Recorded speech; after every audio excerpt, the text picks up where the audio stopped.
Hello, I'm Victoria from BiblioLifestyle, and you're listening to the Reader's Couch podcast, the show that will help you bridge the gap between living a full and busy life to one where you're reading, learning new things, and having fun.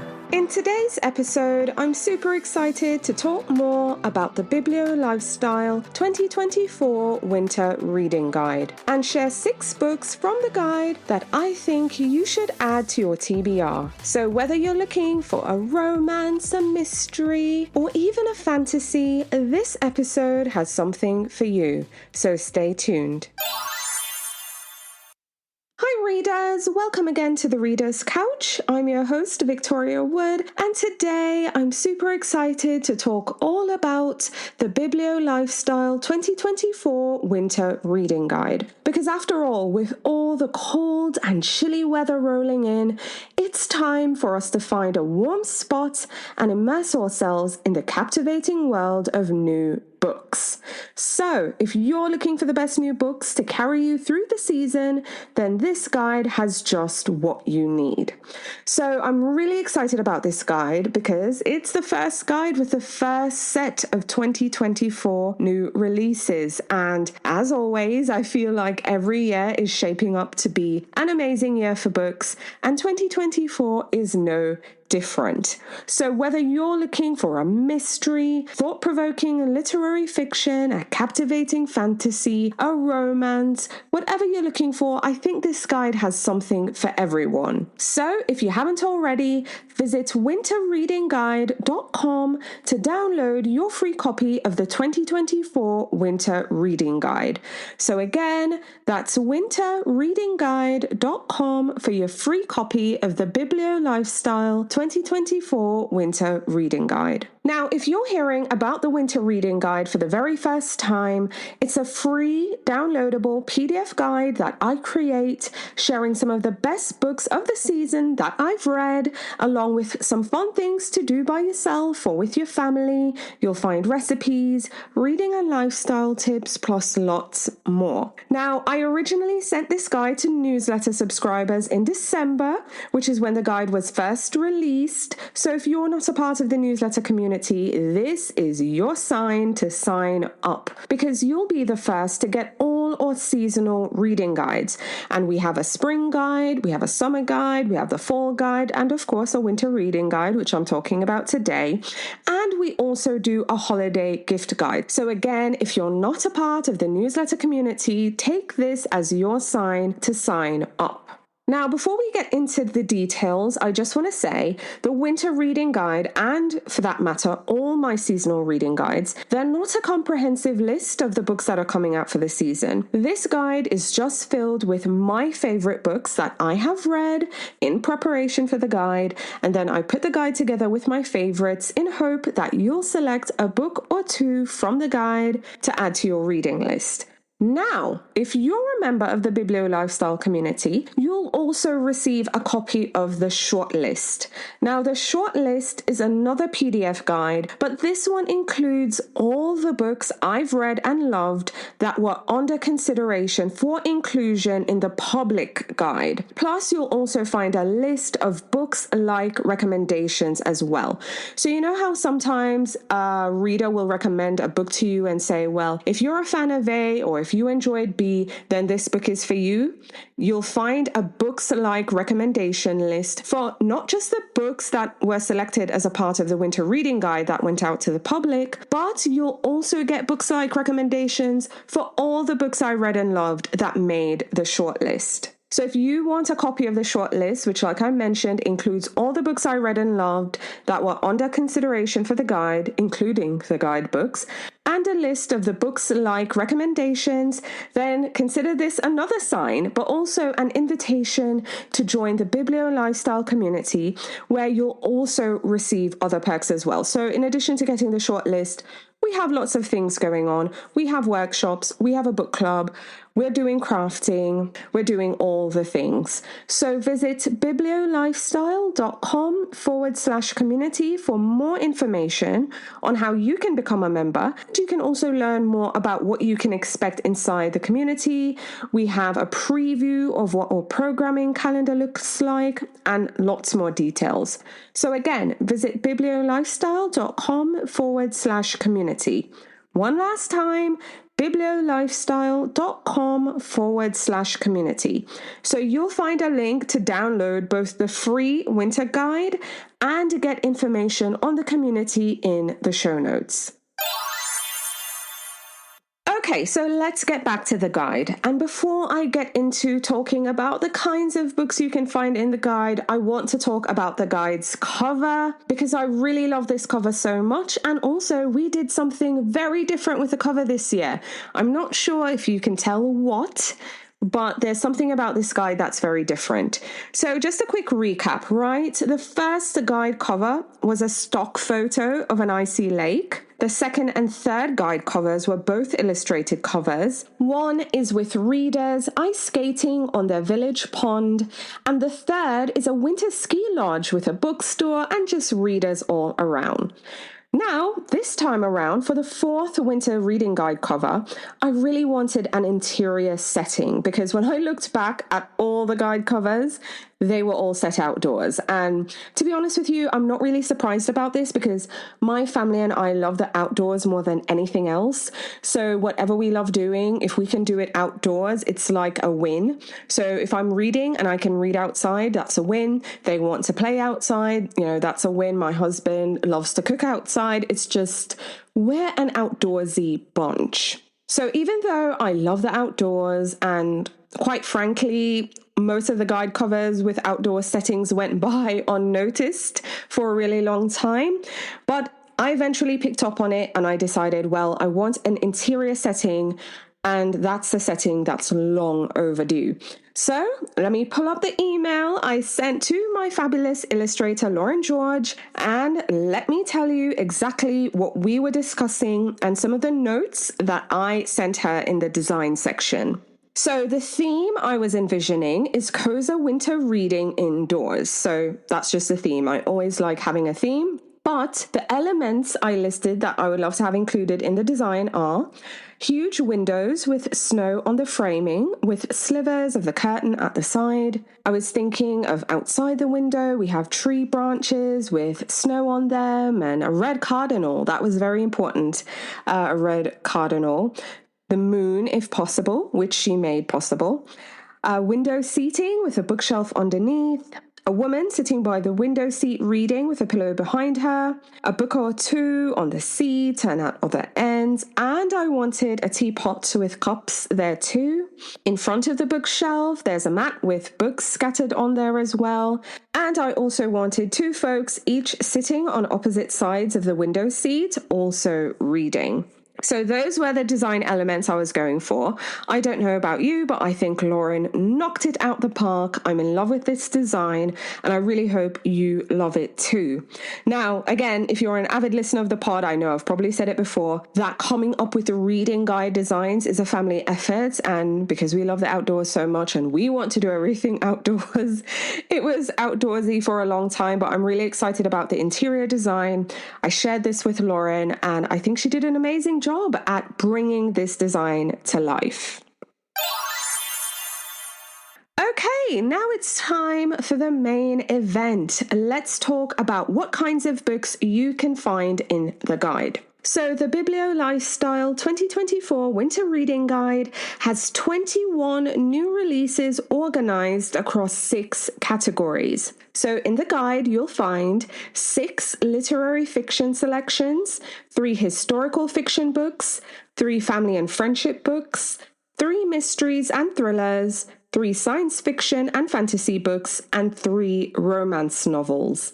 Now, if you remember me mentioning about the short list at the top of the show, and that the short list is a list of books that I read and loved, and these were the books I was considering for inclusion in the guide, well, if you're interested in the short list, I can give you a number count on that. So instead of 6 literary fiction books, which are in the public guide, on the shortlist there are 12. Instead of 3 historical fiction books, on the shortlist there are 6. Instead of 3 family and friendship books, on the shortlist they are 4. For mysteries and thrillers, this was another big one. I selected 3 for the public reading guide list, but on the shortlist there are 12. For science fiction and fantasy, on the shortlist there are 6, and I picked 3 for the public guide. And for romance novels, I selected 3 romance novels for the public guide, but on the shortlist there are 6. Now, I also had an additional category, 2 actually. I have 4 women's fiction books that are on the shortlist and 3 short story collections. So if we do the math, which quite honestly I'm not really good at, but 12 and 6, that's 18, plus 4, 22, plus 12, where am I? Okay, let me get my calculator. So if you do the math, right, there are 53 books that made the shortlist, but there are only 21 books in the guide. And again, like I mentioned, as a bonus, you will find a list of books like recommendations for each of these selections.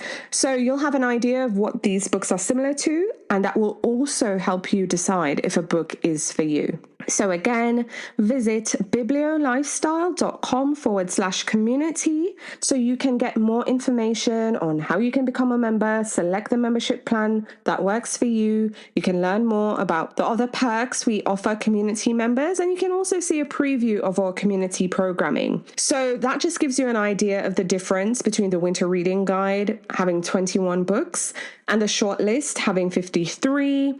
Plus, there's the books like recommendations too. So it's quite a hefty list. And again, I'll include links in the show notes to both the community and the free winter reading guide. So you can find that all in the show notes. So readers, without further ado, let's get into my 6 books that I think you should add to your TBR. Okay, so the first book on my list is the literary fiction selection, and the book I'm recommending you read this season is Beautyland by Marie-Helene Bertino. Now, my elevator pitch for Beautyland is in the novel, we meet a woman deeply connected to a faraway planet, and she shares her experiences and observations of Earth as she navigates life while also starting to wonder if she's truly alone. Now, readers, I really enjoyed this book. It's a coming-of-age story. It's set in the Northeast, in Philadelphia, and in the novel, we meet Adina. And Adina is not like any other humans. Actually, she's an alien from this faraway planet, and she was sent to infiltrate human society and to kind of observe us and take notes on just human life and, basically spying on us almost. And we see Adina throughout her childhood and young adulthood, which is around the 1980s and the 1990s. And we see her taking notes, like I said, and sending it back to her extraterrestrial superiors. But we also see her navigating a human life and really noticing her difference from her human friends. But we also see her going through the normal things that a young adult would be going through. And just life as we really know it. So again, this is really a coming of age narrative with that otherworldly alien twist. I really enjoyed it. I love seeing just the everyday details with the otherworldly elements and storytelling. But truly, this is just a wonderful and I think beautifully written coming of age story. And even if you're not a fan of, alien stories and that kind of thing, I still think you should give this novel a try because it's not that heavy. Truly, I think at its heart, this is a coming of age story. I absolutely loved it, highly recommend it. So I hope you'll give Beautyland by Marie-Helene Bertino a go. Okay, book 2 on my list is the historical fiction selection, and the book I'm recommending you read this winter is The Frozen River by Ariel Lawhon. Now, I think The Frozen River is probably already on your radar because I think this was the Good Morning America book club pick. So yes, that book is out there. It's everywhere, but I absolutely loved it. This was a great book club selection. It was absolutely fabulous. And my elevator pitch for this book is The Frozen River is set in 1789 Maine, and we meet a midwife and healer who is investigating a shocking murder in her close-knit community after her diary entries implicates those she loves, and we see her grappling with the truth, grappling with loyalty, and also dealing with the need for justice. Again, readers, this was just an incredibly well done book. And even though it's historical fiction, it is based on the true story of a midwife named Martha Ballard. And we get to know Martha just as a woman in her community. She's a local midwife. She helps women during childbirth, but she finds herself entangled in a rape case against a deceased man and this man's accomplice. Now, the man's accomplice is alive and well. So we kind of see just the layers, the nuances, the complications, the power dynamics in this town. But also we see the personal connections of people in this town, including Martha. And we even get a courtroom drama in this book. So this book was very atmospheric. I felt very transported to that setting. We also see Martha's personal life. We see the romance with her husband. We see her grown children. There's a lot of detail in this book. It felt very vivid to me. It felt very real. And in general, I just love stories about women in history. Little known stories of women in history. I'm also very fascinated with American history, and I love seeing that represented in historical fiction. So yeah, really enjoyed this book. I don't think there's, anything much I can say without spoiling the book, obviously, but I hope you'll give this one a go. It's The Frozen River by Ariel Lawhon.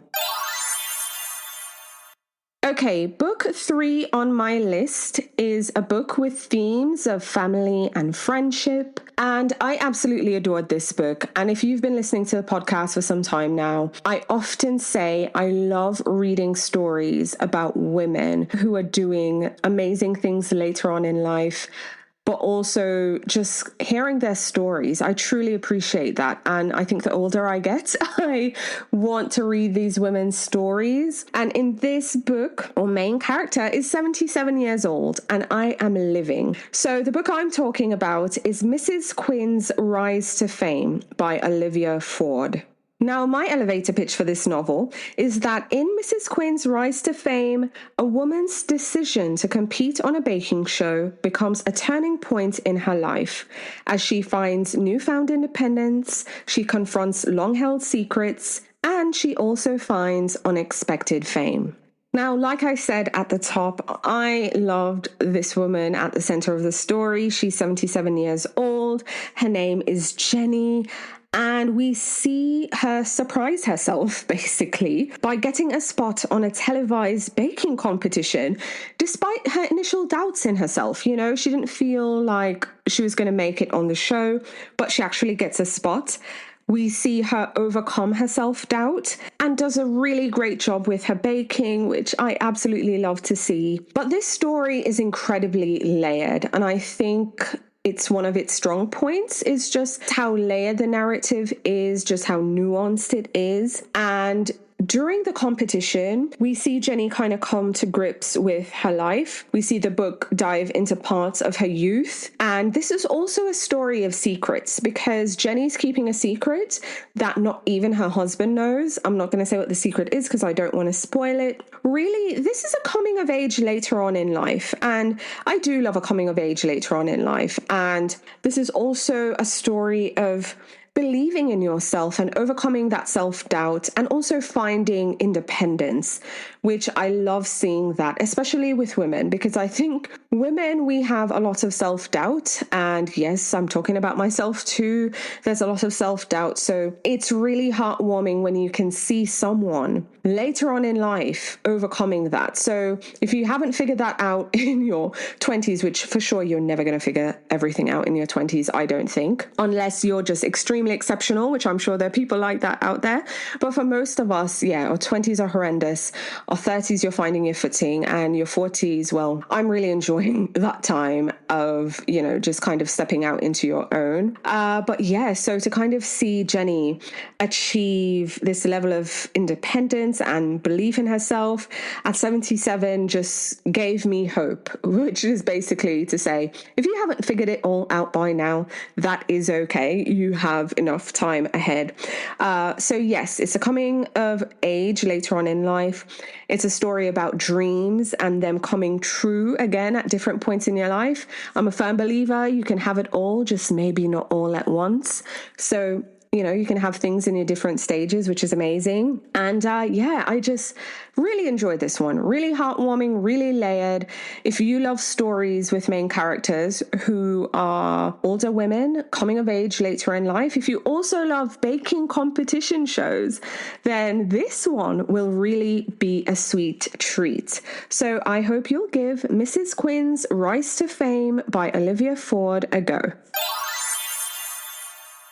Okay, book 4 on my list is the Mysteries and Thriller selection, and the book I'm recommending you read is Everyone on This Train is a Suspect by Benjamin Stevenson. Now, I'm really excited about this one. I absolutely loved it. I think this book is an ode to those classic murder mysteries, but with a twist. And, it felt fresh, which I really enjoy when an author can just give a fresh take to those mysteries. And my elevator pitch for Everyone on This Train is a Suspect is, in the novel, a group of mystery writers becomes detectives when one of them is murdered on a train.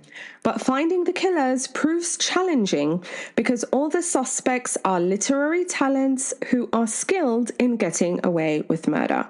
Now, I love a good locked room, closed circle, tight-knit mystery, and that's exactly what we get in this story.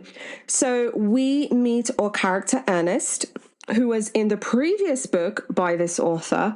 That book was Everyone in My Family Has Killed Someone. And we see Ernest, who is super excited to be going to the Australian Mystery Writers Festival. The festival is aboard a train. They all board up on this train. So they're writers, editors, agents, just everyone you can think of in the publishing world, and specifically the murder mystery world. But in true murder mystery fashion, right, they're on the train and someone gets murdered. And when one of the writers, so that's the person who was murdered, it was a writer, is found dead, our main character Ernest and the other writers on the train become two things. They become both suspects, but they also become detectives. So they're all trying to figure out who committed the murder, who's a murderer amongst them, all before the train gets to their final destination. Now, again, really enjoyed this book. Personally, I love a good locked room, closed circle mystery situation.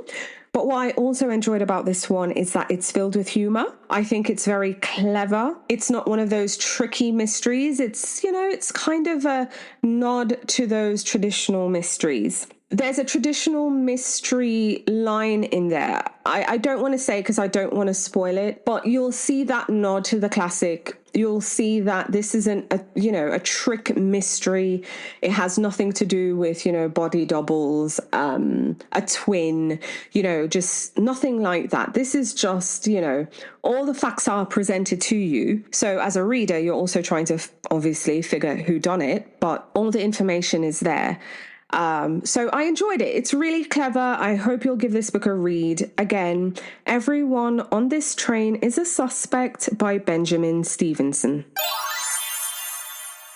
Okay, my next book selection is a science fiction and fantasy selection, and the book I'm recommending is Son of Blood and Ruin by Marie Lars. I hope I'm saying the name right. I'm so sorry if I butchered it. Marie Lars, Son of Blood and Ruin by Marie Lars. So I really enjoyed this one. I love a historical fantasy, and this is exactly what you'll get in this one. So my elevator pitch for Son of Blood and Ruin is that this novel is set in an alternative 16th century colonial Mexico, and we see a masked sorceress join forces with an alliance of indigenous peoples to fight against Spanish control and fulfill an ancient prophecy against Spanish control. So I love a good fantasy. Like I said, I love a good historical fantasy. I love something rooted in fact. So the fact that we're going back to 16th century Mexico, back when it was a colony of Spain, and that there's this whole ancient prophecy involved, I'm like, yes. I was super excited to read this book, and I have to tell you, it delivered. And what really blew my mind was that this was a debut. So if you're looking for a captivating but also vibrant fantasy epic that has those historical elements, then trust me, this book is for you. So in the book, we meet Leonora, who is a mestiza woman, and Leonora has the ability to transform into a panther and draw energy from the sun. So if you kind of look at the book cover, you'll see, that panther, which, by the way, shout out to the cover designer. Absolutely amazing job. So it's Leonora who has this ability to transform, and we see her join forces with an indigenous alliance, and the whole reason they're coming together is to resist Spanish control. Again, this is an epic. You're going to get adventure. You're going to get the thrilling fighting scenes. You're going to get suspense. You're also going to get relationships in this story, because that's very important. And again, you're getting the history, the mythology, the romance, the action. Honestly, this book was giving everything I needed and more. If you are interested in a historical fantasy, kind of rooted in, history, mythology, all that good stuff, but you get the action, you get the romance, you get the mythology, you get all the things, I highly recommend Son of Blood and Ruin by Marie Lars. And again, if I butchered the name, so sorry. And the last book on my list, and certainly not the least, is my romance selection. And the book I'm recommending you read is A Love Song for Ricky Wilde by Tia Williams. Now, I absolutely love Tia Williams. Also loved 7 Days in June, which I recommended that in the summer reading guide the year that book came out. And I think it was also selected as a book club selection. I'm almost sure it was Reese's book club. Don't quote me. But 7 Days in June was amazing, and I have to tell you, Tia does not disappoint in a love song for Ricky Wilde. Now, my elevator pitch for this novel is: in A Love Song for Ricky Wilde, a free-spirited florist defies her family's expectations and opens up a flower shop in Harlem. And while there, she forms friendships and finds love with a musician. And this is all set with the backdrop of the rich history of the Harlem neighborhood. Again, really love this book. I have to say, this is a romance, but it's also a love letter to the Harlem Renaissance. We get the history of that community. It blends the past and the present seamlessly. We get romance. We even get a bit of fantasy in there as well. But yeah, I have to tell you, I was here for the character Ricky Wilde. Ricky is a vintage fashionista who has dreams of opening up a flower shop. And she eventually does that, which is not a spoiler to say. And along the way, we also see her finding friendship with a former child star. She has a really cool landlady, by the way. And of course, then she meets the musician who kind of gives us that romance narrative. And I just loved how the romance is, obviously the main event, but we also get the stories of the friends, because I think friendship is just incredibly important, even in a romance.